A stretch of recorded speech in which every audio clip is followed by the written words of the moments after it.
আমি আজকে সরাসরি রাজশাহীর মালিকের সাথে কথা বলেছি। তিনি আমাদেরকে আশ্বস্ত করেছেন যে তিনি পেমেন্টটা ক্লিয়ার করবেন এবং আমরা আমাদের পক্ষ থেকে বলেছি যদি তিনি সেটা করতে ব্যর্থ হন সেক্ষেত্রে পরবর্তীতে আমরা আর কথা বলার মধ্যে থাকবো না, আমরা আইনি ব্যবস্থা নিই। বিভিন্ন ব্যস্ততার কারণে এর আগের বিপিএল চলাকালে এখানে আসতে পারিনি। আপনারা জানেন এবার বিপিএলকে কেন্দ্র করে আমরা সারা দেশে তারুণ্যের উৎসব আয়োজনের উদ্যোগ নিয়েছি এবং সারা দেশের 64টি জেলায় প্রত্যেকটি শিক্ষা প্রতিষ্ঠানে অনেক বড় পরিসরে তারুণ্যের উৎসব আয়োজিত হচ্ছে। আমাদেরও পরিকল্পনা আছে বিভিন্ন স্কুল কলেজগুলোতে ঘুরে দেখার। ইতিমধ্যে আমরা ভিকারুন্নেসে গিয়েছিলাম, এর বাইরেও আরও কয়েকটা জায়গায় যাব এবং এবারের বিপিএলও আমরা কিছু নতুনত্ব আনার চেষ্টা করেছি, সেটা আপনারা দেখেছেন। এবং এর বাইরেও কিছু অনাকাঙ্ক্ষিত ঘটনা ঘটেছে, সেটা আপনারা অবগত আছেন এবং সেই ঘটনাগুলোর ব্যাপারে আমরা ইতিমধ্যেই আপনারা হয়তো দেখেছেন যে আমরা মন্ত্রণালয়ের পক্ষ থেকে এনএসসি থেকে একটা সত্যানুসন্ধান কমিটি করে দেওয়া হয়েছে এবং ফিক্সিংয়ের যেই অভিযোগটা এসেছে সেটার বিষয়েও বিসিবি একটা স্বাধীন স্বতন্ত্র কমিটি গঠন করবে সেটার ইনকোয়ারি করার জন্য। এবং সরকারের পক্ষ থেকে আপনারা জানেন আমাদের ইন্টেলিজেন্সের পক্ষ থেকে আমরা যতটা সহযোগিতা করা যায় বিসিবির ওই কমিটিকে আমরা করব এবং দ্রুত এই অনাকাঙ্ক্ষিত যে ঘটনাগুলো ঘটেছে সেগুলোকে আমরা অ্যাড্রেস করছি।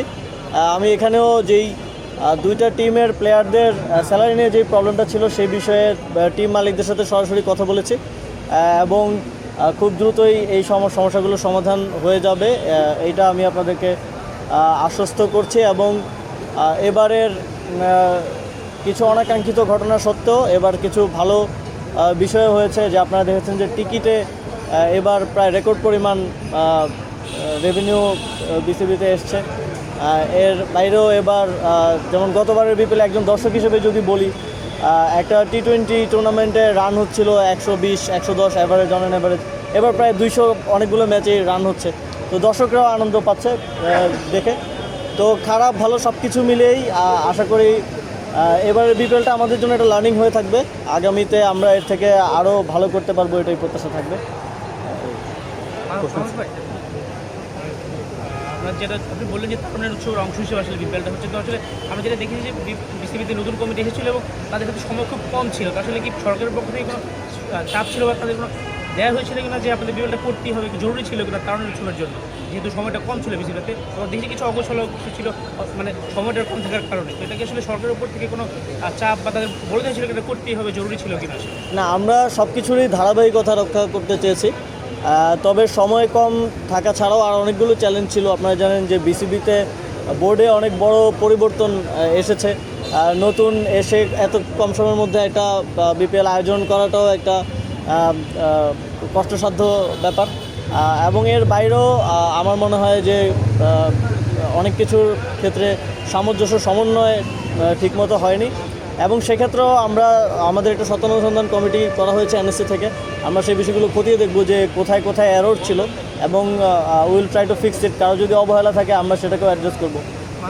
উপদেষ্টা সাহেব একটা প্রশ্ন ছিল, সেটা হচ্ছে যে এই দলটাকে নিয়ে এত পেমেন্ট নিয়ে এত সমস্যা, সেই রাজশাহীর কথাই বলছি। আজকেও আমরা জানতে পেরেছি বিদেশি খেলোয়াড় যারা আছে তারা কোনো ভাতা পায়নি, নিজের দেশে ফিরে যাওয়ার জন্য তার বিমানের টিকিট পাচ্ছে না এবং মালিক পক্ষের সাথে তারা যোগাযোগ করতেও পারছে না। এটা বাংলাদেশের ক্রিকেট, বাংলাদেশের ইমেজ নষ্ট অলরেডি হয়ে গেছে। এখন এই অবস্থায় সেই মালিকের এগেইনস্টে কেন কোনো ধরনের কোনো স্টেপ নেওয়া যায়নি এতগুলো চেক বাউন্সের পর, এত অনিয়মের পরে?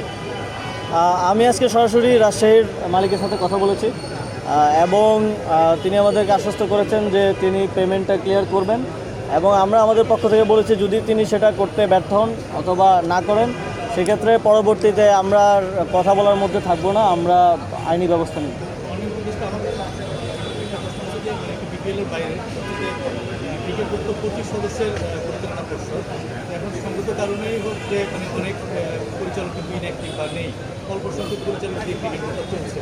তো ইলেকশনের কোনো চিন্তা ভাবনা কি আপনার আছে কিনা, মানে সরকারি কোনো আছে কিনা যে অন্তর্বর্তী কোনো নির্বাচন দিয়ে শূন্যপদগুলো পূরণের কিছু প্রসেস আছে। আপনারা জানেন যে যেই 12 জন ডিরেক্টর থেকে আসেন, এনএসসি থেকে আসেন, আমাদের সারা দেশের ক্রীড়া সংস্থাগুলো ভেঙে দেওয়া হয়েছে, ফলে সেগুলো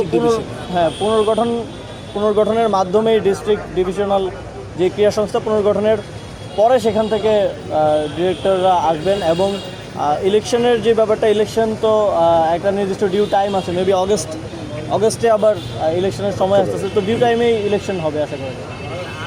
আসিফ ভাই পিয়াল যমুনা টেলিভিশন থেকে আগে থেকেই বলা হয়েছিল বিসিবি থেকে কিংবা মন্ত্রণালয় থেকেও যে এবারের বিপিএলটা একটা অন্যরকম বিপিএল হবে, যদিও আমরা ওটা আসলে দেখতে পাইনি। আপনারা কি অ্যাড্রেস করেছেন যে ঠিক কী কারণে আপনাদের টার্গেটটা ফুলফিল হলো না? আপনারা দেখেছেন আমরা গতকালকে একটা ফ্যাক্ট ফাইন্ডিং কমিটি করা হয়েছে, সত্যানুসন্ধান কমিটি এনএসসি থেকে। সত্যানুসন্ধান কমিটি মূলত দেখবে যে কোথায় কোথায় এররগুলো ছিল এবং তার ভিত্তিতেই আমরা সেই সমস্যাগুলোকে অ্যাড্রেস করব। কারো যদি কোনো অবহেলা থেকে থাকে আমরা অবশ্যই সেটাকে অ্যাড্রেস করব।